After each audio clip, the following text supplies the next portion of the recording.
Vous êtes en crise de couple, eh bien ça vous fait souffrir, c'est normal. La souffrance dans une crise de couple est une tempête intérieure, elle engendre une vision déformée de la réalité, entraînant parfois, quand vous êtes en tout cas un bébé pirate, des actions désespérées et contre-productives. Pourtant, cette souffrance que vous vivez n'est pas une réponse automatique ou incontournable, elle résulte également d'une interprétation cérébrale, un peu comme si votre cerveau s'était trompé de scénario. Vous vous trouvez alors pris au piège d'une réalité distordue, comme un personnage tragique dans une pièce de théâtre mal écrite. Heureusement, la formation de cette semaine va vous permettre de retrouver votre bonne place, de moins souffrir et passer en phase 4. Quand votre partenaire semble s'éloigner, votre cerveau interprète cela comme une menace à votre survie affective. Vous ressentez du coup une douleur réelle, bien que non physique. Cette douleur, c'est une construction mentale qui est comparable à une illusion d'optique, mais sur un plan émotionnel cette fois. Imaginez un mirage dans le désert, imaginez une oasis qui semble proche, mais disparaît au fur et à mesure que vous avancez. La souffrance agit de manière similaire, le cerveau amplifie les petites discordes, leur donnant une importance démesurée. Les neurosciences montrent que cette souffrance est liée à une surestimation de la menace, à une mauvaise interprétation des signaux émis par l'autre, ça vous fait encore plus souffrir. Et lorsque vous souffrez, votre cerveau passe en mode survie, ce qui réduit la capacité à traiter les informations de manière rationnelle. Vous commencez du coup à voir votre partenaire comme un adversaire plutôt qu'un allié. Cette perception, bien sûr, est fausse, un peu comme si on regardait un tableau de Picasso en y cherchant un réalisme photographique. Ça ne serait pas facile. Vous ne trouvez que confusion et incompréhension dans le comportement de votre conjoint, et cette altération de la réalité va conduire à des réactions impulsives de votre côté, à des décisions basées sur des émotions brutes plutôt que sur des faits, et tout ça vous fait finalement souffrir à long terme. C'est un piège mental que vous allez apprendre à gérer dans cette formation, une distorsion perspective qui vous enfonce davantage dans la souffrance. Effectivement, sous l'effet du stress, le cerveau active des circuits primitifs qui favorisent la réaction de combat ou de fuite, et souvent votre conjoint est aussi dans le combat ou dans la fuite. Donc les conflits, vous voyez d'où ils peuvent venir. Si vous avez diminué cette souffrance en vous, vous pourrez mieux gérer la situation. Cette réponse que vous donnez à votre conjoint et que votre conjoint vous donne aussi parfois est héritée de nos ancêtres chasseurs-cueilleurs. Elle est inadaptée à la gestion des conflits modernes. Le cerveau devient une machine à anticiper des catastrophes et chaque parole ou geste du partenaire est perçu du coup comme une nouvelle menace. Imaginez un réalisateur de films catastrophes qui exagère chaque scène. Les événements réels sont amplifiés au point de devenir mécanissables, transformant une dispute mineure en un drame apocalyptique. Ça vous fait également souffrir. Les neurones miroirs jouent un rôle crucial dans l'empathie de la compréhension des émotions d'autrui. Cependant, dans un contexte de souffrance, ils peuvent devenir un piège. Ces neurones répliquent une détresse de votre partenaire chez vous et vous déteignez aussi chez votre conjoint. Votre douleur déteint chez celle de votre conjoint. C'est un peu comme si vous regardiez une scène triste au cinéma et que vous ressentiez la même tristesse que les personnages. C'est d'ailleurs souvent ce qui arrive. Cette résonance émotionnelle crée un cercle vicieux où la souffrance de l'un alimente celle de l'autre jusqu'à l'épuisement. Il faut qu'il y en ait un des deux qui diminue sa souffrance, qui fasse céder sa souffrance, qui fasse cesser sa souffrance. Et grâce à cette formation, vous allez y arriver.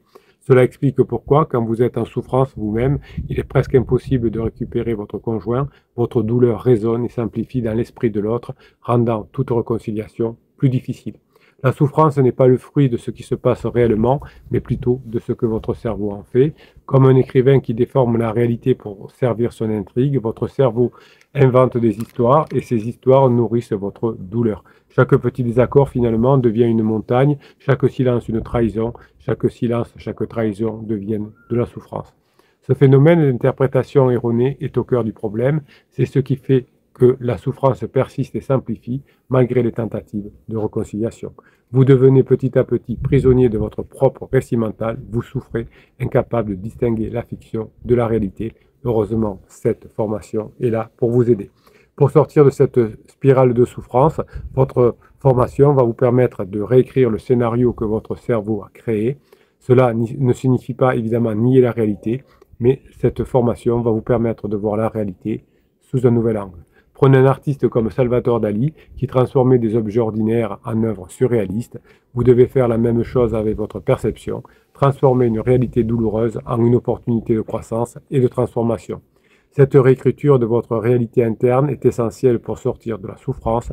Vous allez apprendre à le faire dans cette formation pour retrouver un équilibre émotionnel. C'est le premier pas, cette formation, pour dépasser la crise de couple sans sombrer dans le désespoir. Évidemment, les solutions classiques pour diminuer la souffrance sont souvent inefficaces. Les recours aux conseils bien intentionnés des copains ou du psy de quartier, comme prendre du recul, laisser le temps faire son œuvre, ne fonctionnent pas toujours. Ces approches reposent sur l'idée que le temps guérit toutes les blessures, mais elles négligent l'impact des pensées récurrentes de la rumination qui continuent à vous faire souffrir. C'est comme essayer de guérir finalement une plaie ouverte en la cachant sous un pansement. La douleur persiste, parfois même empire. C'est ce qui arrive avec votre conjoint qui cache sa plaie sous un pansement et qui finit par souffrir encore plus. La douleur chez votre conjoint également finit par empirer. Les techniques de relaxation, de méditation simples sont utiles certes, mais elles ne suffisent pas à résoudre votre souffrance liée à cette crise de couple. C'est quelque chose de plus sérieux. La neurohypnose va vous aider en complément évidemment de la formation. Les moyens traditionnels qu'on peut vous proposer par ailleurs ne traitent pas la racine du problème, c'est-à-dire la distorsion cognitive qui en est la cause. Et cette distorsion cognitive, vous allez évidemment à l'apprendre à la gérer. Certaines méthodes qui se concentrent sur juste le changement de comportement, comme les thérapies comportementales, sont intéressantes, mais elles ne modifient pas en profondeur vos actions pour réduire la souffrance et vous continuez à souffrir avec votre conjoint. Dans une crise de couple, effectivement, si vous avez encore de la souffrance, vous allez aggraver la situation en provoquant des comportements artificiels qui vont manquer de sécurité si vous voulez vous forcer. C'est comme essayer de sourire devant une caméra tout en pleurant à l'intérieur. Le cerveau de votre conjoint détecte cette dissonance et évidemment, cette dissonance va entraîner encore plus de souffrance dans votre couple et ça va renforcer effectivement la séparation car l'authenticité sera absente. Effectivement, vous allez pouvoir mettre en place cette formation, vous allez la gérer, vous allez la magnifier, vous allez d'ailleurs vous en servir dans tous les domaines de votre vie.